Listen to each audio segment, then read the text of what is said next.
Dominique, pues muchas gracias por darnos la oportunidad de estar contigo.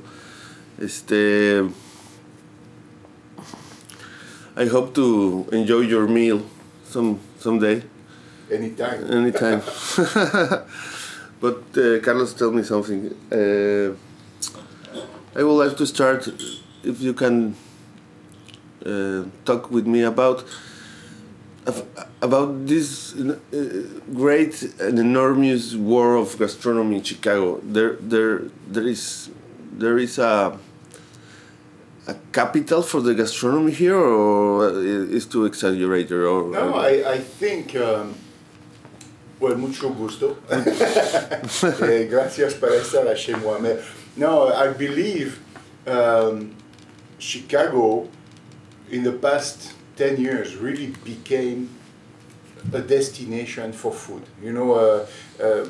Before that, the only way people knew Chicago were through the Prohibition, and all those big gangsters. But I think in the past 10 years at least, it really became a destination, and this is because of the huge diversity. There is a big diversity of food. You can travel all around the world just by staying in Chicago because of the food, and there is a lot of authenticity and diversity which make this city very rich. I would say it's one of the capital of gastronomy. I will not say it's the capital of gastronomy. Because today things move so fast, and things change so quickly. But I really think that we are extremely fortunate in Chicago with all the selection we have. And a lot of competence at the same time, no? It's that's a good competence. No? Yeah, the competition, it's always good for us. I think you have to put yourself in competition to improve. If you're by yourself, after a while, it's kind of, you might be busy, but so what? But I believe that to have this kind of competition,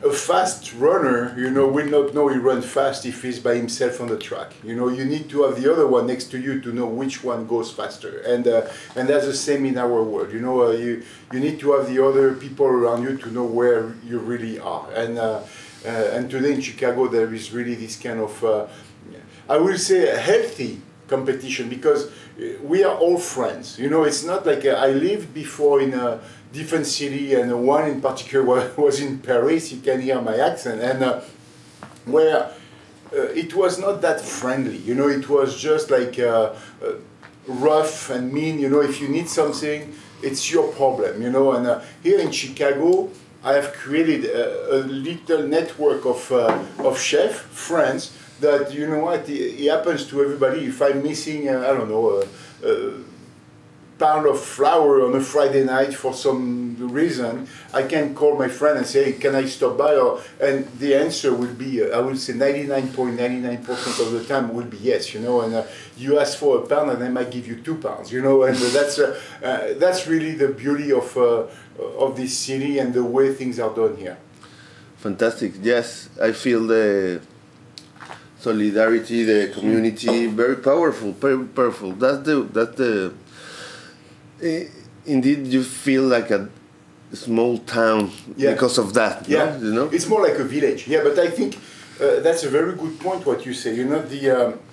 As big as it can be Chicago, which I believe, I don't want to say something wrong, but I believe it's about 10 million people with the suburbs, But the intramuros of Chicago, it's about 2 million. But then you take that and you bring it to the restaurant world, and it's definitely like a village. I can tell you, I can cite you a French chef, Italian chef, Mexican chef, that are around and with who we are in relation. Look, just an example of that is Carlos called me yesterday to set that up, and here we are. Then I will. That's kind of things that, and I know that if something happens on the other side, that will be the same, if he's available. And that's extremely important in our business. Fantastic. And the diversity you're talking about in the gastronomy of Chicago, that's the very point to insert Carlos, because for us, like a Mexican, is like a strange to see a French Mexican fusion. No, Yeah. it's strange. Yeah. That diversity is for us is a weird stuff. Yeah, it's a weird trend. But I think I remember, like, I arrived in Chicago about 20 years ago, and already people were talking about fusion food. And at the time, I think it could not work for a simple reason, that they didn't have the foundation. They didn't have the base of cooking. I believe today, and with the level of the American chef and Mexican chef, I mean, that became way more international. I think because we all have more or less the same roots, the same technique. We're all going to to do a stew kind of the same way. After that, it's going to be different between spices, etc. But today, because of that, because of the technicity and the knowledge of the international chef, then we all speak a common language. And then after that, we just add our little touch will make us different, But I think the real international language is not English; it's chef talk, And I think that's what makes us all together. And after that, of course, if you go in Asia, they're going to have specific flavor. In Mexico or the Latin, they're going to have specific flavor here also. I never worked, before I arrived in USA, I never worked with barbecue sauce or even very little ketchup, and now there is a way by using some French technique that you can incorporate those ingredients, to have something that is more a fusion feel of the food. And today it's more successful because of the higher level of knowledge and technicity of all the chefs around us. Okay. And the accumulation of experience made a chef, no necessarily a place, just one place. No. I cannot agree more. I believe. This is one thing that. Can you say it with your own words, please? No, that turns me crazy. When I see or when some show or when you hear those kids coming after school and they arrive to apply for a job, they never worked, but they apply to be chef. No, you're not a chef. Okay, I mean, it's like in the army. If you want to be a general, first you have to be a soldier, and then you go step by step. You have to understand. You have to understand the field and the feel what's going on. You have to have some psychology with your employee, with your customer. It's not just putting a dish together. It's also understanding the people, and this is key. And I don't think that's something they learn at school. It's something you learn when you are in the restaurant and you work and you're getting sweaty and your jacket is going to get dirty and you're going to get there. But that takes a few years, yeah. Of course. Some people less than others, but it takes a few years. Let me change this to have diversity as well. Okay, yeah. You want me to move around? No. That's right.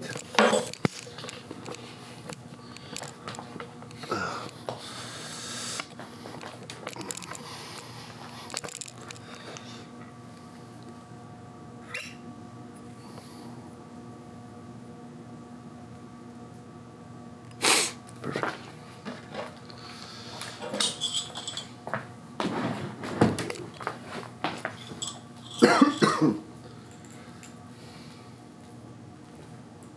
So you're going back to Mexico today? Yes. Happy? Happy to Go back home? Yes. A little. Yes. Okay. Dominique, what is your opinion or your experience with the Mexican cuisine? Well, as I mentioned earlier, I happened to be involved in a restaurant in Mexico City at the end of the 1990s. And it was in Polanco, on top of the Bulgari jewelry store. And I believe that what I saw also, in the past 15 years now, over than 15 years, the evolution is huge. I mean, that's big changes, you know. And the thing is, you know, like it's like for when you're eating Mexican food in Chicago, the real Mexican people are going to tell you, oh, that's not authentic, you know. When you eat sushi in Chicago and you go to Japan, they are not the real sushi, you know. I mean, but does that really matter? You know, today, I think it's not too much about, you know, like, for example, for me here in a French restaurant, I had also to adapt to the local taste, you know, and that's normal. And it doesn't really matter if it's not as authentic as if it was in Paris or in Mexico or in Tokyo, as long as you are respecting the product and you're doing it well. And I believe today the Mexican chef have grow a lot, and they are definitely to a level that they have nothing to envy to other, you know, international chef. I mean, that doesn't. They are really at a very high level, and that's why you have fantastic meals. Absolutely. And you, like, as a chef, how do you define the Mexican food? Like the flavors, the taste, how do you define our? Well, you know, okay, it's difficult to define a type of cooking just based of you know of. Part of the world, okay? I think there is a few ingredients you have to always take in consideration. You know, it's when you're eating it, the seasoning, you know, you have to find the good combination of what is going to be soft and crunchy, the acidity versus the sweetness, you know, then, and I believe Mexican food today has a lot of that. It's a lot of this balance. Personally, I don't like it when it's too spicy, okay? But I think when a Mexican chef can find the right balance, you know, where he bring you just a little bit of spiciness, but not to overpower everything else, then it can be absolutely fantastic. That can reveal a lot of flavor. And there is a lot of products that and flavor that are, for me, every time they are new, you know, and I think that's what we are looking for, is to be surprised and finding something new. Carlos will say like, okay, yes, but the plate is also a story, Yep. A history behind the plate, no? No. And if the story is Mexican story, it's a Mexican plate. Yeah. No. I think there is definitely a cultural aspect of what we do, and that's true. I believe in any kind of cooking. You know, you know, for me today, and not just for me, but for American people, again, it will be impossible to go to a Mexican restaurant where there is not some form of a guacamole, you know, and definitely in USA, that's really associated to the Mexican culture. Like for me in a French restaurant, it would be almost impossible to do a French restaurant without onion soup, okay, or crème brûlée. That's kind of cliche and standards the customer are expecting. Now, how are you going to do your guacamole? How are you going to incorporate that to your plates? You know, that would definitely tell not only the story of your country, but that also will tell the story of you. I mean, it's what was your experience, and you know, was your mom or your grandmother was cooking like that at home? You know, and that's basically today why you are doing this dish, because of that, and I think that's where it become very interesting. Yes, thank you for saying that. And that's the essence for me of Carlos, you know, the power of remembering he have in every plate, you know. How do you describe the Carlos world? Well, I think you can describe Carlos' work by describing Carlos. You know, I think, and that's what is really nice. It's really harmonious, okay? His food is really him. And there is no cheating there. It's authentic. And Carlos is a genuine person. I know Carlos for a long time, okay? We worked together, you know, and I saw him when he started his restaurant, and I saw the struggle, and I saw you know, when he was going down and when he's back up, etc. Then you can see and feel that through his cooking. But he's a genuine person, you know. He's a handsome guy. He's smart. He knows what he's doing. Then I mean that all of this, if you look at his plate, I mean. it's a lot of finesse, in his design. There is always a research of, like I said before, the texture, but also the different aspect of the colors, and I think, when I went to Mexico, the city and everything is so colorful, powerful, and you find that in his plate. And when you eat it, that's when you find the sweetness and the good equilibrium, the good balance between the different ingredients. And that's really the best way to describe Carlos' food is to look at the guy, and his food, Carlos and his food, it's only one, That's fantastic. And yes, I agree. Carlos, I was. Let me 1 second.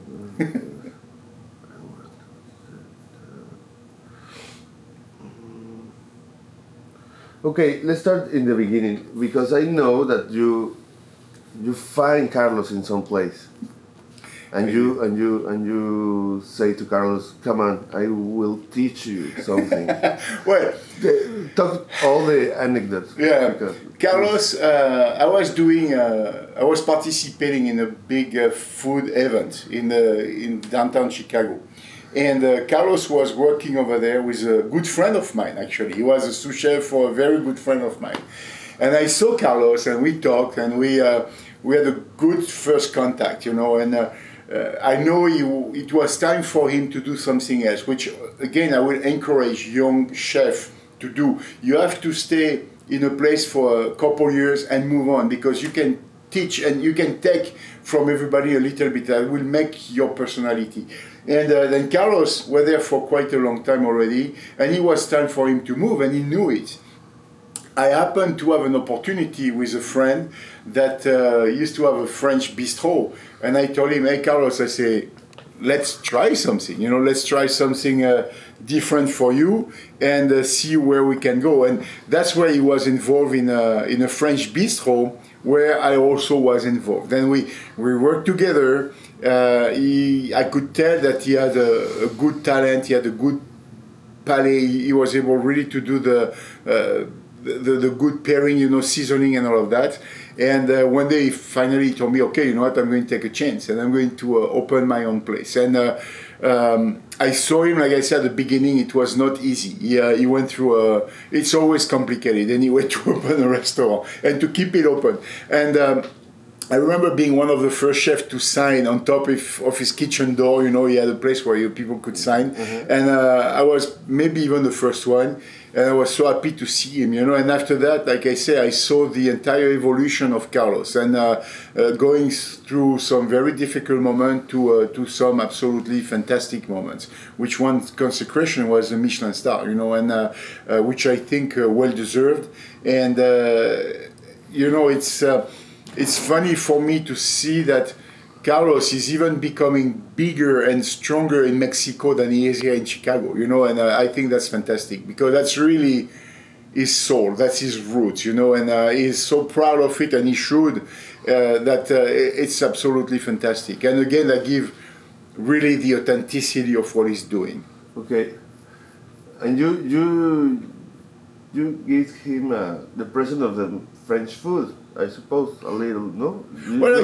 You're part of this process of experience. Well, I think, already where he was before, it's a very conservative, traditional, because it's volume, etc. The chef also has a French training. But I believe that by giving this opportunity to Carlos, he was really in contact with real, authentic French bistro food. And when I say bistro food, it's very important, because today, the real French cuisine, it's most of the time in those bistros. It's not necessarily in those 3 Michelin stars. The 3 Michelin stars, all those Michelin stars are very exclusive, and they're always researching new technique, new product. We put them a little bit, definitely on the edge of cooking. The real roots of French cuisine, it's more in the French bistro. It's how to make a soup, how to make a good stew, how to make a good reduction. And all of these is used in any kind of cooking in the world, because if you want to have the real flavor, you gotta let the time to the things to cook. Make a veal stock, you have to make it right, and that's the base, that's the foundation, you know. And I think that's one of the very strong point of Carlos. He has a very solid foundation, and I have always said that. You cannot put the top of the pyramid if you don't have the base. That doesn't work. You know, you can try, but that will not stay for very long. Yes, now I know more Carlos. The struggle you say is fantastic, and he is a religion person, no? Yeah. And believe in that and the power of that. But I believe that it's hard work. Yeah. all the time, and wake every morning early and let's do it, no? Yeah, there is That's no the power. There is no break, you know, and because today a chef, you know, what you see again, the public side of a chef, it's a very small part of the iceberg. You know, the not visible part is huge, and it's, you have to select the product, you have to buy, you have to obviously transform, then you have to teach, you have to talk to your purveyor. I mean, it's multiple hats all day long. You go all over the place, you know, and I think the most difficult part of our aspect, it's to transmit this knowledge, to pass it to the younger people, to make sure they understand it. And after that, the challenge is to keep them with you, because the risk is when you develop those people and they know they get a little bit better than the average, then they're going to want to move forward and do their own, which is a normal evolution. But for him, for us, is then, okay, we have to start over. You have to take another kid or another young person and to train him, etc. Then it's a perpetual movement of training and spending time with the people. That's why when you say it's hard work and it's a lot of hours, that's no doubt. But I will say, we have the choice. We all wake up in the morning, you know, and we have the choice. We can do that, or we can go and being, you know, behind a computer all day long. And there is, some people love it, you know. If you don't like it, you don't do it. You know, being in a restaurant business, if it's something you don't enjoy, I will definitely suggest you to do something else. There is no doubt. Because the involvement, the personal involvement is huge. That's a lot of sacrifice. Yeah, a lot of sacrifice. Sometimes even Carlos wants to meet some girls and he can't do it. Private life is not easy. Let's put it this way. Yes, yeah, that's for sure. I'm very happy with the talk. I'm finished, I think. I don't know if you want to. No, say I'm more. very happy. Yeah, that's good. If Okay. you're good, I'm good. Thank you. Cut. Cool. Great.